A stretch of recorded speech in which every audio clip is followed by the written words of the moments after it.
sangat berbelasungkawa, menyesal atas perbuatan si Ronald, anak saya, karena kejadian ini tidak kita semua harapkan.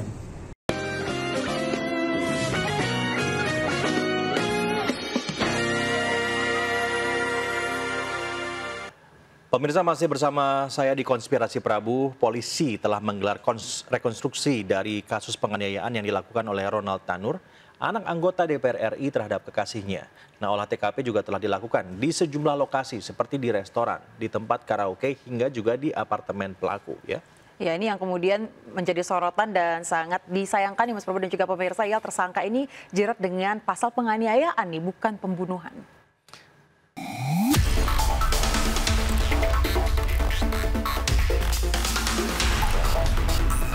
Polrestabes Surabaya menggelar rekonstruksi kasus kematian Dini Sera Afriyanti. Ada beberapa lokasi yang dilakukan gelar rekonstruksi, mulai dari sebuah resto di kawasan G-Walk Citraland, karaoke Black Hole, apartemen Orchard, dan Rumah Sakit National Hospital. Reka adegan terbanyak dilakukan di tempat hiburan malam, lebih dari 20 adegan yang diperagakan. Reka adegan digelar lebih dari 4 jam. Sejumlah adegan diantaranya di basement parkiran serta di dalam ruangan karaoke. Dalam adegan rekonstruksi di basement, tersangka memberikan kesaksian mulai dari menaiki mobil, korban dianiaya, hingga korban dilindas mobil. Dalam rekonstruksi, pengamanan diperketat, area kejadian pun disterilkan.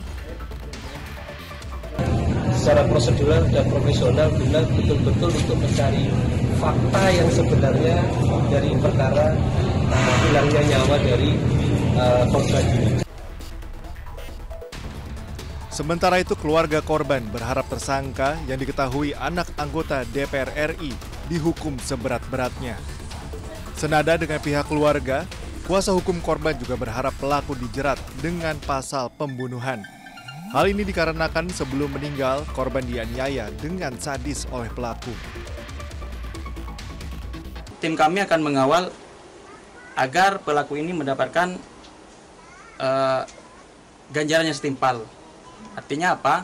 Di sini kita melaporkan terkait dugaan penganiayaan berat dan atau pembunuhan. Harapan kami pasal yang dikenakan kepada pelaku ini adalah pembunuhan 338. Imbas kasus ini, ayah tersangka menjadi sorotan. Pasalnya, ayah tersangka merupakan anggota DPR RI dari fraksi Partai Kebangkitan Bangsa, Edward Tanur. PKB akhirnya menonaktifkan Edward Tanur dari keanggotaannya di Komisi 4 DPR RI. PKB mengaku berpihak pada korban dan meminta Edward fokus menghadapi kasus hukum anaknya. Dari DPPKB akan memutuskan sejak malam ini untuk menonaktifkan saudara Edward Tanur dari seluruh tugasnya di semua komisi. Jadi dia kita tarik dari komisi biar dia non komisi untuk menyelesaikan persoalan yang menimpa anaknya ini. Karena kami itu sangat prihatin terjadi hal semacam itu dan kami berharap hati kami itu ada di korban. Karena itu kemudian kami mengambil kebijakan saudara Edward Tanur yang kebetulan menjadi anggota FPKB DPR RI, dia juga bukan pengurus DPW, tapi sebagai anggota fraksi, kita cabut dirinya dari komisi di mana dia bertugas agar dia berkonsentrasi menyelesaikan persoalan anaknya ini dan mematuhi seluruh aturan main, seluruh peraturan perundang-undangan terkait ini. Sementara itu, ayah kandung Ronald Tanur, Edward Tanur, meminta maaf atas kejadian yang melibatkan anaknya. Ia pun berkomitmen tidak akan mengintervensi jalannya proses hukum terhadap anaknya. Saya sangat berbelasungkawa, menyesal atas perbuatan si Ronald, anak saya, karena kejadian ini tidak kita semua harapkan. Dan saya menyampaikan permohonan maaf sebesar-besarnya dan penyesalan yang mendalam atas meninggalnya almarhumah saudari kita Dini Sera Afriyanti. Kan saya sudah ditegur juga dari partai saya.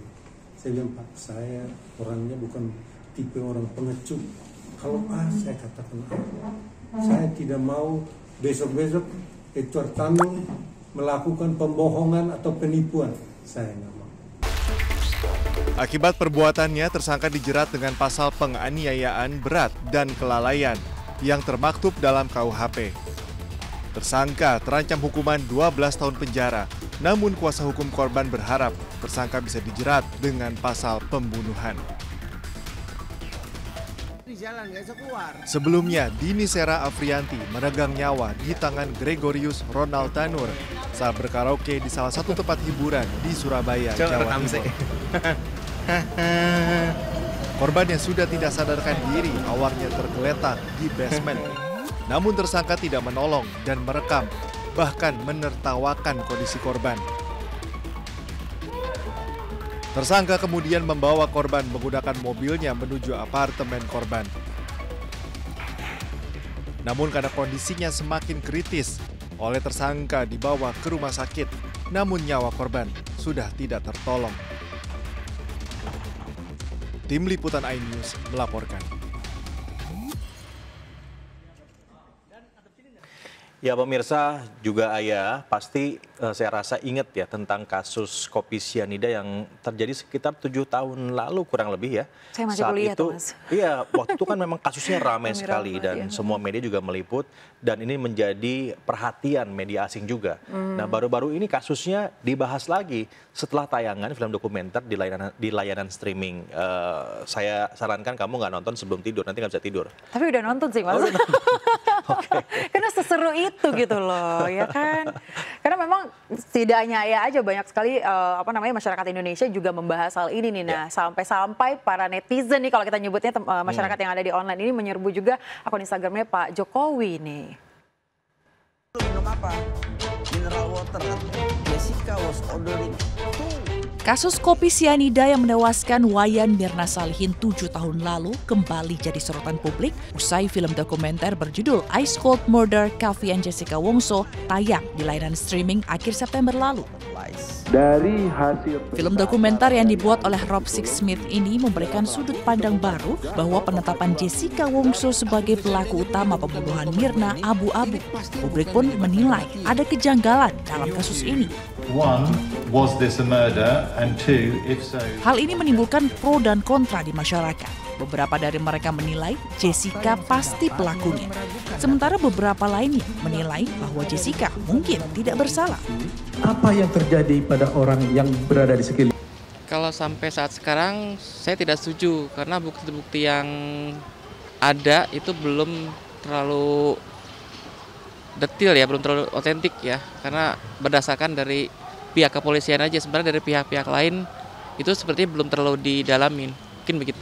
Menurut pendapat saya sendiri sih, dari banyaknya sidang yang berjalan, Jessica belum salah sih.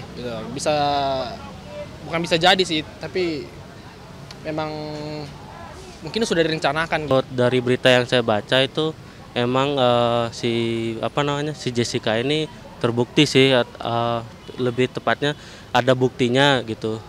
Menyatakan terdakwa Jessica Kumolo alias Jessica Kumala Wongso alias Jess telah terbukti secara sah dan meyakinkan bersalah melakukan tindak pidana pembunuhan berencana.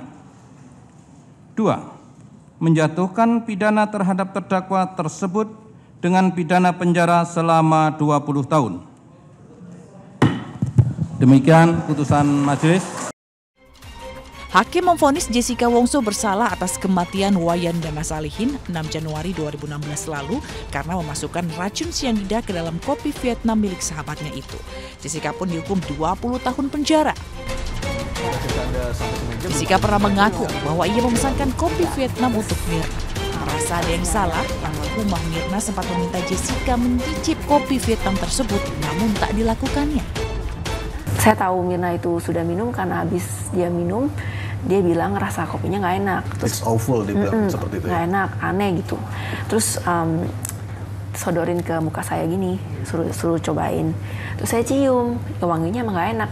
Saya nggak pernah cium kopi warna. Kenapa Jessica tidak mencicipi atau mencobanya? Waduh, aromanya saja sudah kayak gitu, saya tidak. Dan aroma itu tidak pernah atau sebelumnya tidak tercium oleh Anda ya ketika kopi itu dihidangkan di atas meja? Iya, sampai didekatkan gitu baru tercium. Lalu saya ingat masnya yang tuangin tekonya itu, dia bilang kopinya strong katanya gitu. Itu setelah itu pas lagi dihidangkan, sorry. Pas dihidangkan, iya. Artinya sebelum Mirna datang? Iya, sebelum Mirna datang. Oke, ketika Anda disuruh mencium, reaksi dari Mirna dan Hani seperti apa? Saya nggak lihat Hani, cuma si Mirnanya ya kayak mukanya kayak baru ngerasain sesuatu yang nggak enak gitu. Ya terus saya cium kan, oh iya kok wanginya aneh gini gitu. Apakah Hani juga menciumnya? Nah saya abis itu langsung si Mirna tangannya langsung begini, suruh saya ambil air, katanya Jess ambilin air dong tolong cepetan gitu. Itu diucapkan oleh Mirna. Oke. Ketika melihat Mirna reaksinya sedemikian hebat setelah meminum kopi Vietnam itu, Jessica panik? Ntar dulu, saya belum sampai.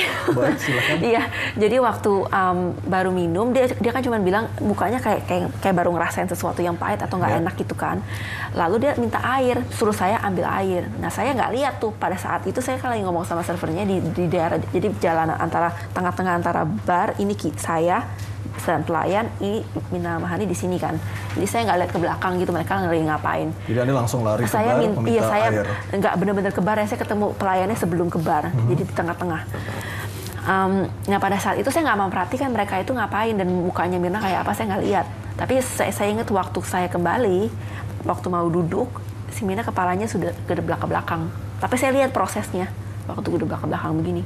Hani reaksinya seperti apa ketika? Ya kita berdua langsung kayak bangunin si Mirna kan. Publik juga ramai berkomentar di Instagram Presiden Jokowi. Mereka menuntut keadilan untuk Jessica dengan menuliskan #JusticeForJessica.